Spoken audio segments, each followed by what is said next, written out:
पूछे तो आना चाहिए, मोस्ट इम्पॉर्टेंट इक्वेशन है जो आपको एग्जाम में भी न्यूमेरिकल सॉल्व करोगे तो उसमें ये इक्वेशन यूज़ होगा। कैसे आया ये इक्वेशन ज़रा ध्यान देना। ln को मैंने किस में कन्वर्ट किया, लॉग में कन्वर्ट किया, तो क्या होगा 2.303 से मल्टीप्लाई करना पड़ेगा। यस 2.303 से मल्टीप्लाई किया तो डिवाइड बाय टी आया ln r0/r, ठीक है।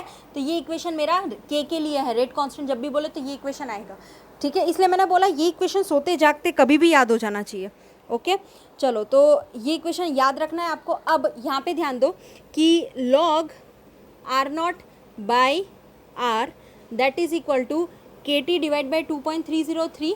कैसे आया, log r0/r, ठीक है। log r0/r इसको एक साइड में ले लिया, kt डिवाइड बाई 2.303 कुछ इस टाइप में लिखा है, ओके है ना, रीअरेंज करके कर सकते हैं। अब मुझे इस पे से एक ग्राफ ड्रॉ करना है, इस वजह से मैंने आपको ये इक्वेशन दिलाई है, क्लियर। चलो, तो अब इस पे से एक ग्राफ आएगा जो आपको याद रखना है। ये ग्राफ है जो आपका t वर्सेस log r0/r, ठीक है। log r0/r का ग्राफ बनेगा जो कि स्ट्रेट लाइन ग्राफ है। देखो log r0/r वर्सेस t का ग्राफ बनेगा इस टाइप में, ठीक है। तो अब स्लोप क्या होगा बेटा, स्लोप तो आपको पता है, ये आपका स्लोप हो जाएगा k/2.303 आपका स्लोप होगा, और ये पॉजिटिव इक्वेशन है तो आपका ग्राफ ऊपर की ओर जाएगा इस टाइप में, ठीक है ना। तो यहाँ लिखो, आपको ऐसे लिखना पड़ेगा कि स्लोप जो आएगा वो आपका होगा k डिवाइड बाई 2.303। आया समझ में, ठीक है। ये आपका पूरा ग्राफ प्लॉट हो जाएगा, ओके। ये आपका स्लो, इसमें इंटरसेप्ट नहीं आएगा, है ना, बिकॉज इसको आप है ना, आप अगर देखो y is equal to m x से इसको अगर मान लो m मान लेते हैं, इसको x मान लेते हैं, k को m मान लेते हैं, k डिवाइड बाई 2.303 को m मान लेते हैं, t को x मान लेते हैं, क्योंकि एम एक्स प्लस सी से ही कंपेयर करना है ना, तो जीरो लो तो भी जीरो। तो इस टाइप में आप कंपेयर करोगे ना तो ही आइडिया आएगा, आया समझ में। तो इसमें इंटरसेप्ट भी आपका कुछ नहीं आ रहा, सो दैट मीन्स हम कह सकते हैं यहाँ पे कि हमारा स्लोप इस टाइप में आपको देखने को मिलेगा।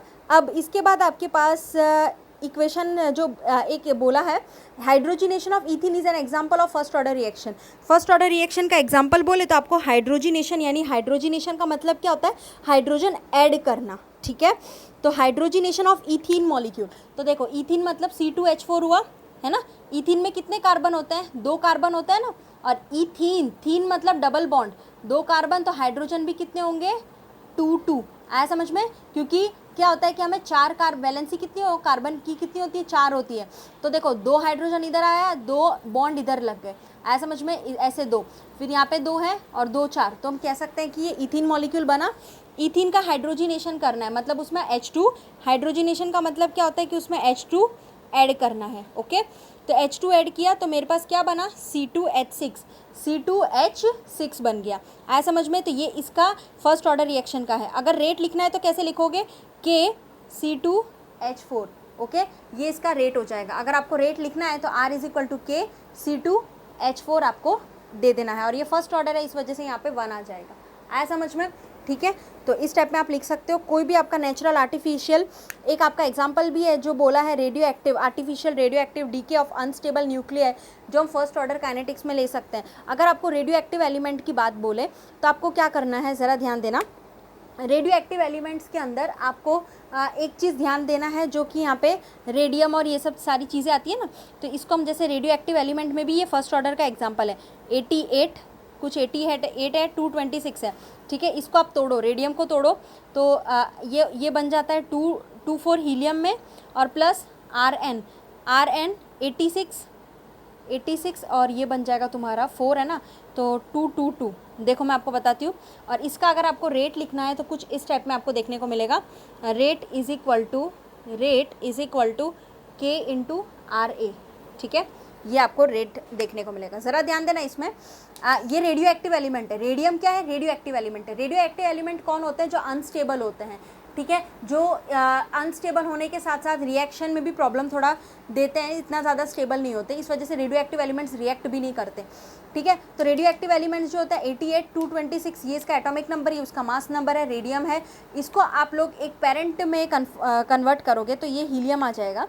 हीलियम क्योंकि 2 होता है, 4 होता है, और Rn यानी रेडियम या ऐसा कुछ है, ये एलिमेंट है, तो वो नाम नहीं याद है पर हाँ उतना ही है। तो उसका आपके पास आता है 86 और 222, ये पीरियोडिक टेबल के एलिमेंट्स है, ठीक है। अब देखो 86 प्लस 2 बन के ही 88 हुआ, 224 प्लस 4 बनकर ही 226 बना। तो ये अपना जो ये क्या होता है कि फाइनल एटम क्या करता है, बोलते हैं ना अपने पेरेंट और डॉटर, ये पेरेंट है, ये इसके डॉटर है, ठीक है।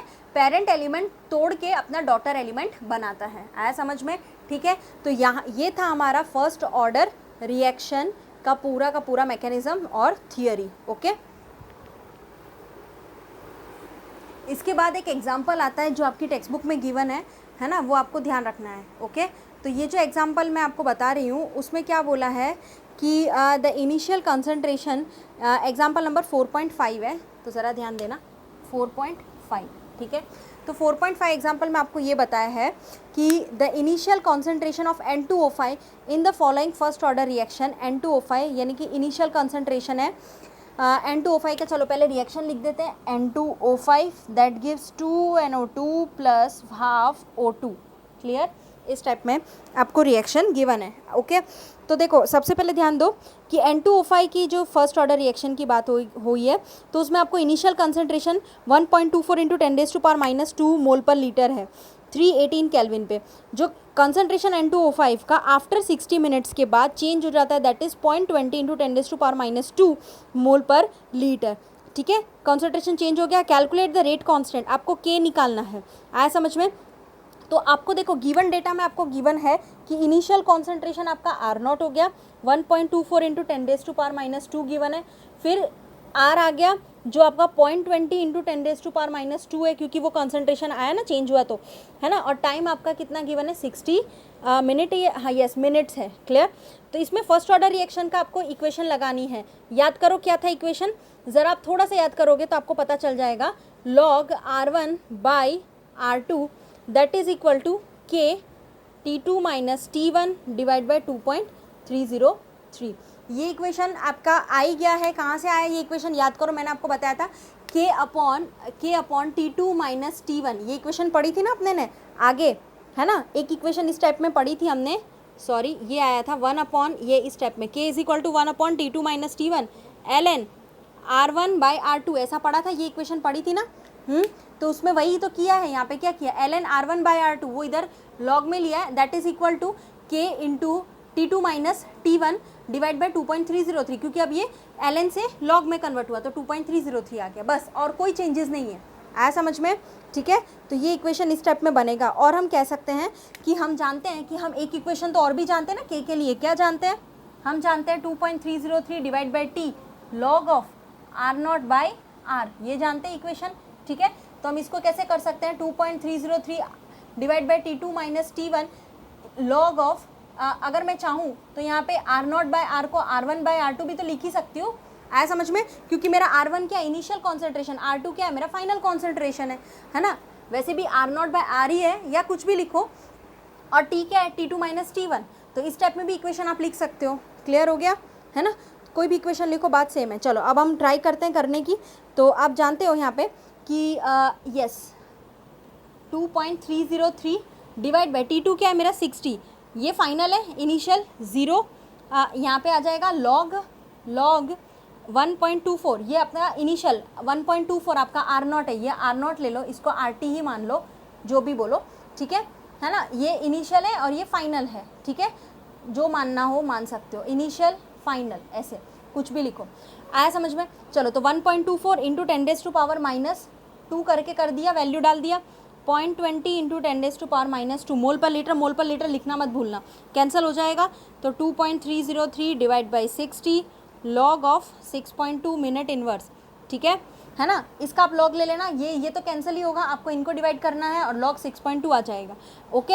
अब लॉग 6.2 की वैल्यू आएगी, इनको करोगे तो आपके पास आ जाएगा, दैट इज़ द के आएगा 0.0304 मिनट इनवर्स आया, ये आपकी के की वैल्यू हो जाएगी, ओके। ये आपको ध्यान रखना है, यस। इसके बाद एक इक्वेशन है मेरे पास, वो आपको ध्यान रखनी है कि अगर हम कंसिडर करते एक typical first order gas phase reaction की बात करूँ मैं, है ना। तो जब भी आपको गैस फेज रिएक्शन देखने को मिलता है, यहाँ पे आपकी बुक में भी गिवन है A that gives B plus C, ठीक है। ये अगर एक गैस फेज रिएक्शन है तो उसमें क्या होता है, P1 आपका इनिशियल प्रेशर है ए के लिए, PT आपका टोटल प्रेशर है एट टाइम टी पे। तो अगर मुझे इसका इंटीग्रेटेड रेट इक्वेशन बोला है, तो अगर मुझे यहाँ पे टोटल प्रेशर चाहिए तो P टोटल मैं कैसे लिख सकती हूँ, PA plus PB plus PC, ये तीनों हैं तो तीनों के लिए P टोटल क्या होगा, PA plus PB plus PC, है ना। अब PA PB PC जो है वो पार्शियल प्रेशर है ABC का, PA PB PC है वो पार्शियल प्रेशर है ABC के लिए, ठीक है ना। एट टाइम T1 T2 वही है ना। तो आप अगर X एटम अगर डिक्रीज हो रहा है प्रेशर A में से टाइम T पे, तो 1 mole each of B and C being formed, एक एक मोल तो दोनों में फॉर्म्ड होगा, तो इंक्रीज ऑफ प्रेशर B और C will also be X atom, यानी कि इंक्रीज कैसे लिखेंगे, X एटम की तरह। जैसे देखो मैंने आपको ये सोल्यूशन में बताया था, अगर मान लो इस स्टेप में है, ठीक है, at time T equal to 0 क्या होता है, ये आपका कितना बना P1, तो ये कितना होगा P1 ATM, ATM यानी एटमॉस्फेयर में हम लेते हैं, ठीक है, प्रेशर को, तो ये दोनों तब तक 0 0 बनेगा, है ना। But at time T is equal to T अगर हम लेते हैं तो यहाँ पे है ना कितना डिक्रीज हो रहा है, X सपोज डिक्रीज हो रहा है, बोला था ना कि X ATM can be decrease in the pressure A, यहाँ कोई भी, तो X डिक्रीज हो रहा है तो P1 माइनस X हो जाएगा, तो यहाँ पे क्या होगा, यहाँ पे आपका हो जाएगा sorry X atom X ATM pressure, X ATM pressure, आया समझ में, ठीक है ना, क्योंकि जितना आपका यहाँ पे डिक्रीज हो रहा है उतना यहाँ पे आपका ऐड होगा, क्योंकि ये प्रोडक्ट बन रहा है, ये रिएक्टेंट है, आया समझ में, ठीक है। तो ये आपको ध्यान रखना है। तो X ATM, तो हमारा जो P1 है वो इनिशियल प्रेशर है at time T equal to 0, P1 हमारा इनिशियल प्रेशर है at time T equal to 0, clear है ना। अगर मुझे यहाँ पे अब P टोटल निकालना है तो P टोटल निकालने के लिए मुझे क्या करना पड़ेगा, इन सबको ऐड करना पड़ेगा, तो P1 माइनस X फिर प्लस X, तो क्या करूँगी, P1 minus X plus X, तो minus X plus X cancel हो गया, तो P1 प्लस X जो होगा वो मेरा P टोटल आएगा, आया समझ में, ठीक है। अब मुझे यहाँ से तो X निकालना है, यहाँ से मुझे X निकालना है, X को सब्जेक्ट बनाओ तो क्या होगा, P टोटल माइनस P1, आया समझ में, है ना, okay, P total minus P1 ले लो। अब ये एक्चुअल में मैं भूल गई लिखना, ये P इनिशियल है, P इनिशियल लिखना है यहाँ पे आप लोग, क्या है यहाँ पे, ये देखो टाइम T इक्वल टू 0 पे आपको पता है कि हमारे पास जो P इनिशियल ATM जितना प्रेशर आया, यहाँ पे आप इनिशियल कर देना, 1 भी लिख सकते हैं, ऐसा कोई ज़रूरत नहीं है, लेकिन हाँ इनिशियल आपकी टेक्स्ट बुक में है तो इनिशियल ही डालो वरना आप कंफ्यूज होंगे। तो P इनिशियल इतना बना है ना, तो ये हमारा P इनिशियल ही आया, तो X की वैल्यू इतनी आई, आया। तो अब यहाँ पे देखो PA, अब ये मेरे को पता है कि PA that is equal to PI minus X, ये जो है मेरा, ये क्या बना, ये क्या है, ये चीज़ क्या है मेरी, PA होगी ना, ये चीज़ मेरा PA होगा, क्यों, क्योंकि देखो ये चीज़ है ना, PA आपको रिएक्टेंट की बात है ना, ये रिएक्टेंट की बात है ना, तो रिएक्टेंट ही तो डिक्रीज हो रहा है, कितना X डिक्रीज हो रहा है, तो रिएक्टेंट कौन है यहाँ पे, PA है, इस वजह से, ठीक है। तो आपका जो PA होगा वो क्या है, PI माइनस X है, क्लियर, आया समझ में। अब है ना PI एज इट इज़ रहने दो, माइनस X यहाँ से उठा के यहाँ डाल दो, ठीक है, चलो मैं डाल रही हूँ, क्या होगा, PT माइनस PI, ऐसा हो जाएगा, आया समझ में, है ना। तो अब यहाँ पे क्या होगा, देखो 2PI माइनस PT, ये क्या होगा, 2PI माइनस PT होगा, क्लियर। अब यहाँ पे K क्या लिख सकते हैं, 2.303 डिवाइड बाय T, क्या लिखेंगे, log of PI by PA, okay, है ना। अभी मैं समझा देती हूँ क्या है ये चीज़, ज़रा आप लोग समझना, 2.303 divide by T log of PI divide by 2PI minus PT, okay. चलो अब क्या समझना है, इसमें तो समझने जैसा कुछ है ही नहीं, इसमें क्या करना है आपको, ये देखो PI minus PT minus minus plus PI, तो 2PI माइनस PT हो गया, आया समझ में, ठीक है। अब यहाँ पे K कर दो, तो K क्या है, 2.303 divide by T log of, initial हम लिखते हैं तो PI आता है, और ये PA मतलब फाइनल, जैसा अपने पहले लिखते थे ना वही है, ये same to same rate equation, okay. अब 2.303 divide by T log of PI as it is, PA हमारा क्या निकाला, that is 2PI minus PT, तो 2PI माइनस PT पुटअप कर दिया, तो ये सेम इक्वेशन आपकी गैस फेज के लिए गिनाएगी, ओके। इसके बाद एक एग्जांपल आता है 4.3 जो मैं 4.6 आता है सॉरी, जो मैं नेक्स्ट वीडियो में ले लूँगी, तो इतना आपको कंप्लीट करके रखना है। Thank you so much students.